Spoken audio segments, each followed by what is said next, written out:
je ne vais pas vous mentir, j'étais pas très inspirée ces derniers temps pour faire un podcast, jusqu'à que j'admire tout simplement le magnifique paysage de nuit que j'ai à ma fenêtre, puisque du coup c'est bientôt la pleine lune. Et je me suis dit pourquoi pas parler de la pression. Parce qu'en vrai, c'est ce que je suis en train de faire là actuellement au moment où je fais le podcast. Je suis en train de me mettre une pression. Ni plus ni deux, je me suis dit ok, ça va être le sujet du podcast. Et pardonnez-moi parce que je n'aurais pas fait de script pour ce dernier. Donc je vais réagir à chaud avec vous. Mais en tout cas, c'est le sujet que l'on va aborder dans ce podcast 9 janvier. Je me présente, c'est Anisha qui anime. Et j'espère qu'aujourd'hui, le sujet vous plaira et vous parlera.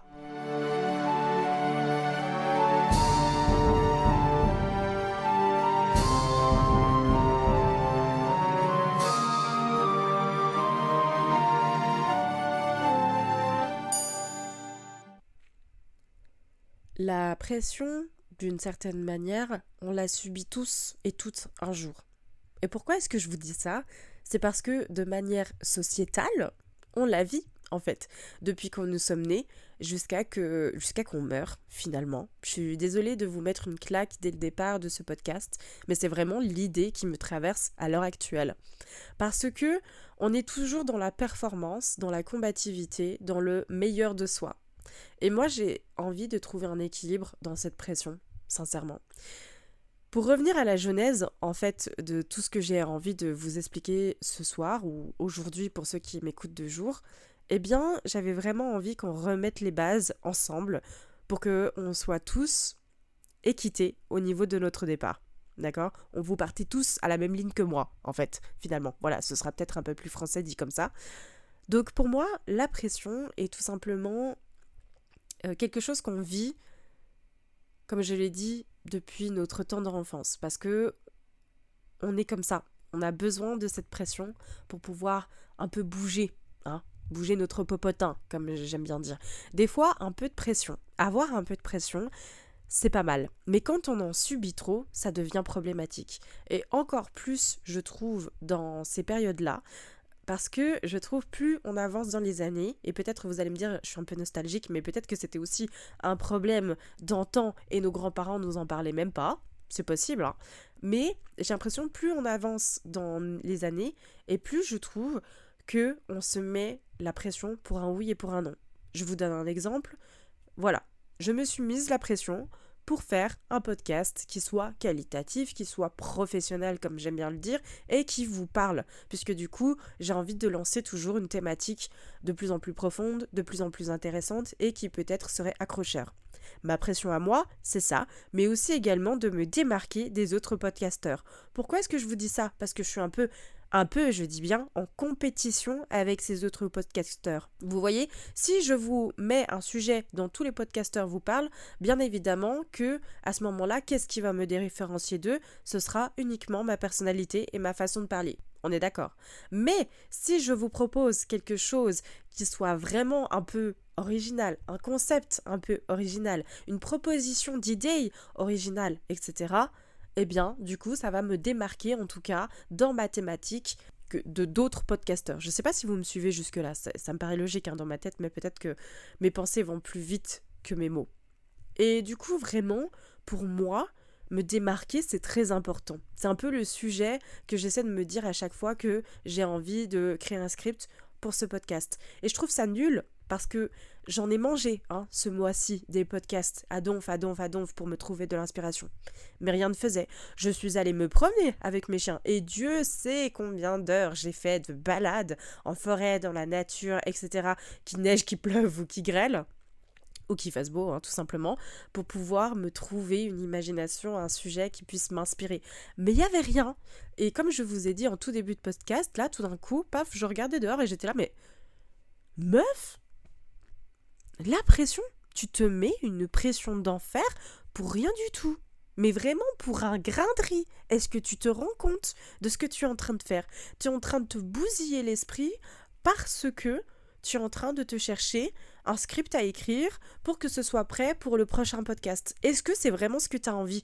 Non, parce que tu as envie que la plateforme soit cool, tu as envie que tes sujets soient cool, tu as envie que tes sujets soient authentiques. Alors oui, il faut me laisser le temps, bien évidemment, d'arriver sur cette plateforme et de me dire « Coucou, je suis là, en fait », parce que je suis pas une personne, naturellement, qui a envie de s'imposer, mais en même temps, oui. Et c'est pour ça que je dis, à la fois, ma pression, elle est un peu contradictoire, parce que je suis une personne très contradictoire, finalement. Vous voyez? Si je vous dis maintenant, je suis une grosse bosseuse, mais à côté, je suis aussi atteinte de la flémingite aiguë. Certainement, vous allez me regarder avec un air genre de dire « Mais Anisha, qu'est-ce que tu es en train de nous raconter ? T'es vraiment... Il n'y a aucune logique ?» Bah oui, parce que c'est contradictoire. Hein. Tout mon entourage pourra vous dire que oui, je suis une grosse bosseuse. Parce que de près ou de loin, on me voit tout le temps bosser. D'ailleurs, c'est ce que je montre la plupart du temps sur les réseaux. Mais voilà, c'est vrai que c'est un attrait de ma personnalité, je suis une grosse bosseuse. Mais à côté, je sais être aussi une grosse flemmarde. Parce que oui, si je vous énumère un exemple, alors c'est pas pour promouvoir quoi que ce soit, c'est juste pour vous expliquer un petit peu ma vie, mais par exemple, ça m'arrive que tout d'un coup, je suis dans mon lit comme ça, je sais pas ce que je fais, peut-être que je lis un livre ou que je regarde une vidéo, puis tout d'un coup je me dis allez, j'ai envie d'aller m'allumer une cigarette, j'ai envie d'aller fumer, et donc du coup je dois descendre jusqu'au jardin pour aller m'allumer ma cigarette. Et donc du coup mon cerveau il réfléchit 3 fois avant de se dire bah en fait non, j'ai la flemme, donc tu vas pas aller fumer. Vous voyez? Donc ça m'arrive très souvent en fait que je m'endorme pas avec ce qu'on appelle la clope du dodo. Alors oui, vous allez me dire, mais c'est très bien, cette flémingite, elle te sert. Oui, là j'ai essayé de romantiser la chose et de dire, oui, heureusement, elle me sert. Mais pas tout le temps en fait. Des fois, il faut que je me fasse violence pour pouvoir arriver à cet état de on bosse. Vous voyez ce que je veux dire? Et donc du coup, cette pression-là, elle vient aussi de ce fait est que j'essaye de contrecarrer ma flémingite aiguë, parce qu'elle m'arrive souvent. Et c'est trop drôle parce que vraiment, là, on a une heure miroir à laquelle je vous parle et je regarde mon écran, il est 20h20 les gars. C'est absolument insane. Bref, je suis en train de m'écarter du sujet. Ma pression dont je vous parle aussi est vraiment un moteur de mon perfectionnement également. Et oui, vous pensez que c'est nourri par quoi exactement? Bah, c'est nourri tout simplement par mon envie de perfection à tout prix, mon envie authentique de vous donner quelque chose de qualitatif. J'arrête pas d'en parler sur les réseaux. Et vraiment, c'est une très très grosse pression. Et puis pour ceux qui se posaient la question, vraiment, le perfectionnisme peut vous faire des grosses bêtises et donc du coup peut alimenter aussi un autre truc qu'on dira jamais assez, mais l'autodestruction. Oui, les amis. Et là, vous allez me dire, mais quoi, le perfectionnisme? Pas du tout, c'est plutôt alimenté, comme tu dis, avec une pression pour faire les choses, nanani, nanana. Mais à force de vouloir être parfait, il y a des choses qu'on n'a pas envie de se lancer parce qu'on sait que ça va pas nous plaire. Et donc, du coup, on va avoir peur parfois de se lancer dans le vide parce qu'on sait que ce sera pas parfait. Et parce que ça va pas nous plaire, et parce qu'il faudra se rager sur nous-mêmes, rager sur les autres, rager sur les objets. Je dis n'importe quoi, mais c'est pour vous expliquer un petit peu le perfectionnement est aussi une forme de pression. Et donc, du coup, pour moi, cette pression-là, elle me sert plutôt parce que j'essaye vraiment de la transformer de manière beaucoup plus optimiste, beaucoup plus en mode, bah écoutez, je vais quand même l'utiliser pour faire quelque chose de ma vie, mais en même temps, je me dis, des fois, elle me bousille, parce que comme je vous ai dit tout à l'heure, cette pression, c'est vraiment, des fois, j'arrive pas à départager entre, je dois me mettre la pression pour certaines choses, par exemple, je dis n'importe quoi, pour des examens, pour un permis, par exemple, parce que je parle de ça, parce que c'est quelque chose que je suis en train de vivre, ou alors tout simplement une recherche d'appartement, là, je dois me mettre la pression. Pas pour un podcast dans lequel peut-être qu'il voudra pas que le sujet va pas vous plaire. Vous voyez ce que je veux dire? Pour moi, il faut savoir partager cette pression en 2 catégories. La pression utile et la pression inutile. Voilà. Est-ce qu'on peut un peu essayer de lâcher prise? Et là, on va arriver sur un autre sujet, le lâcher prise. Vraiment, les gars, énorme problème avec moi, j'arrive pas. J'arrive pas. Si d'ailleurs vous avez des tips avec le lâcher prise, je prends absolument tout, je lis absolument tout. Donc n'hésitez pas à m'écrire, soit me lâcher un petit commentaire sur ce podcast, ou alors m'écrire sur les autres réseaux sociaux. Je lis beaucoup. Ça m'arrive parfois d'oublier de vous répondre, mais la plupart du temps, je vous réponds vraiment. Je suis très active sur les réseaux sociaux de manière générale. Mais voilà, se mettre une pression. Une pression pour être droite, une pression pour être la femme parfaite, une pression pour être belle, une pression pour, euh, pour être tout simplement au top de ma forme en tout bout de point.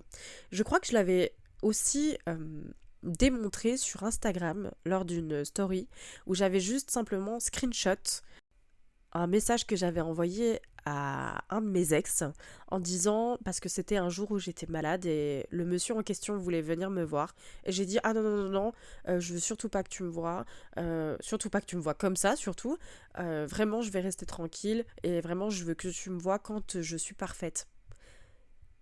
Est-ce que ça vous choque dans cette phrase? Moi il y a tout qui me choque, vraiment, et je m'en rends compte maintenant après 5 ans de thérapie qu'il y a vraiment des choses auxquelles j'ai grandi, j'ai changé de perception, je me suis autorisée à être imparfaite, je me suis autorisée à être juste moi.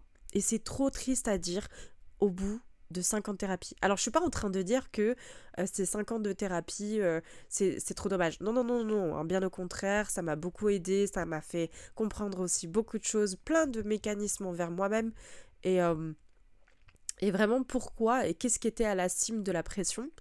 Alors, je vais pas trop m'exposer là-dessus, mais vraiment la cime de la pression pour moi, c'est vraiment, d'un point de vue global, je dirais, c'est vraiment un problème de société.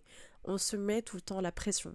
Quand je vois sur les réseaux, notamment, il faut à tout prix, en tout cas pour les femmes, hein, je peux pas vraiment parler pour les hommes, même si ça rentre dans certaines catégories, il faut être à tout prix bien présenté. Tu peux pas te montrer sur les réseaux en étant naturel, les gens ils vont penser que t'es fatigué ou que t'es malade. Je le vois, hein, la différence de like avec mes photos où je suis juste pas trop maquillée mais un peu arrangée pour la pose et où je suis full make-upée les gars. Vous vous rendez pas compte la diff? Genre quand je suis fraîche, on me calcule et quand je suis pas fraîche, on me calcule pas. Et là du coup, vraiment mon cerveau il était en mode mais j'ai pas envie de tout le temps me prendre en photo euh, alors que je dois peut-être passer 2 heures de make-up parce que pour moi, vraiment de me préparer, et c'est ce que je disais une fois quand on sortait avec une amie, vraiment le make-up pour moi, au moment où je dois me préparer, je dois me faire jolie, je me fais en bombage, je dois me préparer pour sortir et tout, c'est une thérapie. Ça me fait du bien de me préparer, de prendre soin de moi, de, de progress, comme ils disent aux États-Unis. Vous voyez ce que je veux dire? De vraiment se mettre dans le mood, vous voyez? Et j'ai pas non plus tout le temps envie de me make-upper comme ça. Alors vous allez me dire, oh oui, bon, Anisha, 2 heures tout le temps pour te make-upper, t'exagères. Oui, mais il y a des meufs, tous les jours, 2 heures, elles passent 2 heures devant la miroir à se make-upper. J'en ai fait partie, hein, durant des années, pour vous dire. Mais aujourd'hui, j'aspire à être, je dirais pas plus naturelle, parce que c'est pas vrai, j'ai toujours été vraiment hyper naturelle de manière générale, mais j'ai juste envie de m'accepter avec ma beauté telle qu'elle est. C'est-à-dire ma beauté juste de personne simple.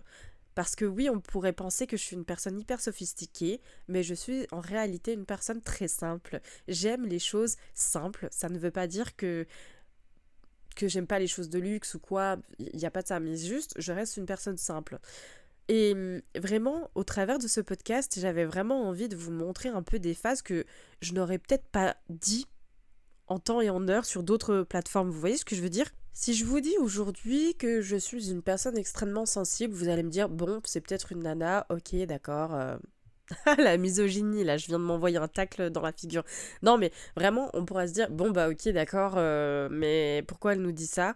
En fait, c'est parce que je le remarque, mais c'est aussi parce que je le montre pas, que je suis extrêmement sensible. Je suis extrêmement empathique, je suis extrêmement émotionnelle. Oui, et je le vois bien. Sur mes réseaux, je montre pas assez ça. Mais parce que c'est dans mon caractère, mon tempérament, peut-être que c'est pas aussi comme ça que je vois mes valeurs. J'ai peut-être envie aussi de montrer, encore une fois en contradiction, être une femme forte, etc. Vous voyez. Mais oui, je suis une personne capable de pleurer devant un coucher de soleil, devant un magnifique paysage de nuit avec la lune et toutes les planètes, bref, parce que j'aurais regardé Jupiter par le télescope, enfin, oui, bref, vous avez compris. J'étais en train de chercher mes mots, là tout d'un coup j'ai eu un bug, je me suis dit est-ce que j'ai bien dit le bon terme, mais je crois que oui. Bref, vous avez compris. Vraiment, et j'ai pas du tout envie de montrer ça, je pense, parce qu'il y a une partie où sur les réseaux, montrer ses côtés vulnérables, je sais que j'arrêterai pas de le dire, mais de montrer ce côté vulnérable, vraiment, ça me fait peur. Ça me fait peur parce que pendant longtemps, et encore une fois, hein, ça remonte à des dizaines d'années, ça me projette dans mes insécurités les plus profondes, on a joué avec cette vulnérabilité, ce côté empathique, ce côté émotionnel. On a trahi ma confiance, on a dévoilé des secrets que j'aurais voulu garder que en petit comité ou que pour moi-même. Vous voyez ce que je veux dire? Et donc, oui, il y a une part d'insécurité dans tout ça. Et vraiment, je pense qu'un jour, j'arriverai à passer au-delà de cet obstacle. Et ça aussi, mine de rien, c'est aussi une pression que je me mets. Mais une pression beaucoup plus tolérable pour moi parce que je sais pourquoi je le fais. Parce que comme je vous l'ai dit durant ma thérapie, je sais pourquoi est-ce que je me suis mise la pression. Encore une fois, on remonte au schéma de quand j'étais plus jeune. Bah, je vous avais dit hein, que j'étais flemmarde. Et donc, du coup, la flemmargite aiguë de ce que je vous parle à l'instant, quand j'étais plus jeune, elle était vraiment forte. Plus forte que le côté où je bosse. Vous voyez ce que je veux dire? Parce qu'une fois que je me lance, je suis lancée.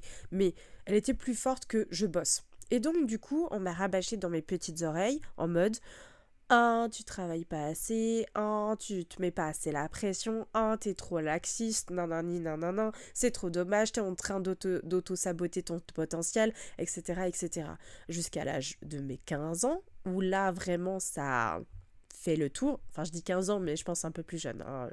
Je dis un âge comme ça, mais à partir d'un certain âge, ça a fait déclic dans ma tête, et vraiment, tout d'un coup, je me suis mis en mode, ok, d'accord, on va montrer qui est la warrior.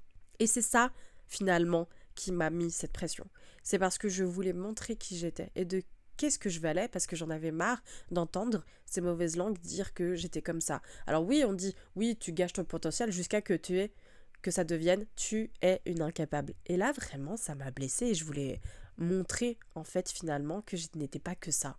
Vous voyez ce que je veux dire? Et donc, vraiment, cette pression qu'on m'a mis sur le dos, un bout d'un moment, j'ai fait un espèce de balayage comme ça, et j'ai dit, ok, maintenant, il n'y a plus personne qui va te mettre la pression, hormis toi-même, ma cocotte. Et à partir de ce moment-là, j'ai fait la fusée, mais vraiment en mode une machine, comme dirait un de mes copains. Mais vous voyez ce que je veux dire? Parce qu'encore une fois, la pression, elle m'a été utile. Mais c'est encore dans mon tempérament. J'arrive pas à trouver le juste milieu. C'est d'ailleurs le sujet que je suis en train de traiter avec ma psy en ce moment. Mais je suis soit tout, soit rien. Et j'arrive pas à trouver le juste milieu. Impossible. Pour moi, la pression, elle est tellement fragile.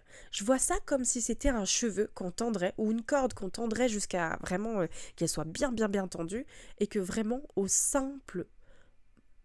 à la simple pression, elle pourrait se péter. Vous voyez ce que je veux dire? Et pourrait chuter. Voilà comment je vois la pression. À la fois, c'est quelque chose de tellement cool et à la fois tellement fragile. Et on a du mal à faire la part des choses dans ça. Et cette pression-là, je pense, non pas que je vous parle seulement de ma pression que je me suis mise, mais dans la société et surtout sur les réseaux, on veut toujours se montrer à son maximum, à son plein potentiel. Si par exemple maintenant je vous montre un petit réel sur TikTok, admettons, tout d'un coup je poste un réel où on me voit pleurer. Il y aura deux teams. Soit la team qui va se dire waouh, elle est courageuse, cette personne de pleurer devant une caméra. Et l'autre team qui va me dire c'est une mise en scène ça. Vous voyez, où est l'authenticité là-dedans? Et je suis assez d'accord avec les deux teams. Parce que en soi, c'est courageux de pleurer devant la caméra.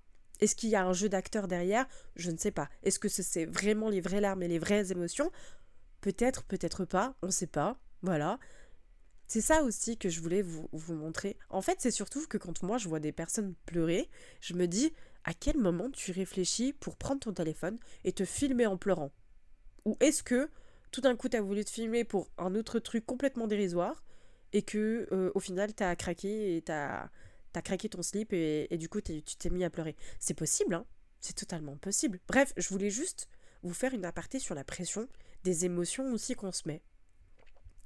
Pas plus tard qu'il y a une année, comme je vous ai dit, j'ai créé ce podcast au nom de ma petite sœur qui est décédée d'un cancer. Et donc, la pression que je me suis mise l'année passée, du coup, puisque je l'ai perdue en 2023, la pression que je me suis mise durant toute l'année, c'est de ne pas craquer. Ne pas craquer pour garder la tête froide, pour être le pilier dans ce deuil qui est... Ouais, dans ce deuil et dans cette perte qui est extrêmement tragique auprès de ma famille, auprès des proches, voilà, et être sûr que tout le monde va bien. Je me suis mise une pression, déjà parce que je l'ai un peu promise à la défunte, mais aussi parce que j'ai voulu tenir ma promesse, parce que je suis une personne qui, en cas de crise, on va dire ça comme ça, sait se dissocier au niveau de ses émotions. Et donc du coup, ça a été presque d'une simplicité folle. J'arrive pas du tout. Simplicité folle. Waouh, c'était compliqué à la dire celle-là. Hein. De dissocier mes émotions et de se dire, ok, je me laisse une année. Et c'est que au départ de cette année, en 2024 du coup, que je relâche mes émotions et que je m'autorise à relâcher toute la pression de cette première année tragique de perte d'une personne qu'on aime. Et vraiment, si je vous livre ça, c'est parce que on ne sait pas jusqu'à quel point on peut tenir la pression. J'ai vu une interview d'un psychanalyste qui disait que tout simplement les personnes qui ont fait des burn-out sont des personnes généralement qui sont très fortes émotionnellement. Ça ne veut pas dire que les gens qui ne font pas de burn-out ne sont pas forts émotionnellement. Hein. Je suis juste en train d'énumérer un exemple parce que comme vous le savez, moi j'ai fait un burn-out suivi d'une dépression. Et donc du coup, le burn-out est donc du coup dédié généralement aux personnes fortes parce que les personnes fortes ne veulent pas s'avouer qu'elles ont besoin d'aide. Elles ont besoin qu'on les épaule, elles ont besoin de moins de charge, elles le voient plutôt comme un challenge. Et vraiment, je me suis reconnue tout au long de cette interview, du coup, sur la pression qu'on se met, sur la pression que l'entreprise va mettre, sur la pression qu'on va essayer, en fait, de traduire comme étant un moteur. Et ça a été en ce sens-là que je dis que pour moi, ça a été mon casse-gueule, mon espèce d'auto-sabotage, si je puis dire. Parce que, comme l'a si bien dit ce psychanalyste, j'ai pas voulu demander de l'aide, j'ai pas voulu dire j'en ai trop là. J'ai pas voulu dire les gars, sur mes jours de congé, je travaille, je suis encore une centrale téléphonique pour mes collègues. Je prenais tous les jours où les gens étaient malades, je les remplaçais alors que moi je devais être en congé. Et mon corps me l'a tout simplement transmis à sa manière. Je me suis bloqué la mâchoire, je me suis bloqué le dos, j'ai eu les côtes qui étaient avec des hématomes, je vous explique pas. Enfin bref, mon corps me l'a fait subir et j'ai pas fait attention. Pourquoi ? Parce que je me suis mise une pression d'enfer en disant « Bah ouais, les gars, je vais montrer encore une fois qu'est-ce que je vaux. » À l'heure actuelle d'aujourd'hui et 5 ans de thérapie, vraiment, je peux vous dire que j'en suis pas très fière. J'en suis pas très fière et en même temps, je suis fière dans le sens où ça m'a appris une belle leçon de vie et j'espère que ce partage, cette envie vraiment d'amour inconditionnel, de partage et de vécu pourra aussi vous faire réfléchir à vous. Pourra aussi, à ceux qui n'arrivent pas à mettre des mots, vous faire comprendre quel type d'émotion on pourrait essayer d'expliquer à son entourage qui peut-être ne le comprendrait pas. Peut-être pour certains qui sont à la limite d'un burn-out et qui le savent parce qu'en vrai on le sait, et bien du coup pourraient potentiellement dire à la personne d'autorité de dire bah là j'ai besoin de décompresser. Parce que vraiment c'est ça que je pense être comme personne. Parce que, comme je vous ai dit, 5 ans de thérapie et j'ai enfin compris qui j'étais. Je pense que vraiment, j'ai une envie dévorante de vous exprimer mon point de vue, de vous exprimer avec une authenticité et un amour inconditionnel de la chose et toujours avec bienveillance. J'ai pas envie de dire ça c'est faux, ça c'est juste, ça c'est faux, ça c'est juste. On a tous un mécanisme de défense complètement différent, d'accord? Pour moi, ça a été mon corps qui m'a parlé. On dit souvent que le corps parle, mais pour d'autres, peut-être que ça va être autre chose. Vous voyez ce que je veux dire? Et vraiment, de vous parler de toutes ces choses qui travaille, qui fait travailler l'esprit et qui, je trouve, va vraiment dans le sens de cette société actuelle, je trouve que c'est très très bien. Voilà. Et je me dis, la pression, on l'a toujours subie. L'humain l'a toujours subi, l'a toujours fait subir, d'une certaine manière. Pourquoi est-ce que je vous dis ça? Parce que je pense que, oui, on dit à l'heure actuelle, la pression, on la met, mais je pense que si vous demandez à nos grands-parents, à nos arrière-grands-parents, et tout l'arbre généalogique, je pense qu'ils avaient aussi une pression, mais une autre version, avec un rythme différent peut-être, mais il y avait aussi une pression. Peut-être avant que les femmes travaillent, les hommes avaient une pression de je dois travailler pour faire nourrir ma famille. Vous voyez, pour les femmes, c'est j'espère que je trouverai un bon parti pour pouvoir être sûr que je vivrai pas sous rien du tout. Vous voyez ce que je veux dire?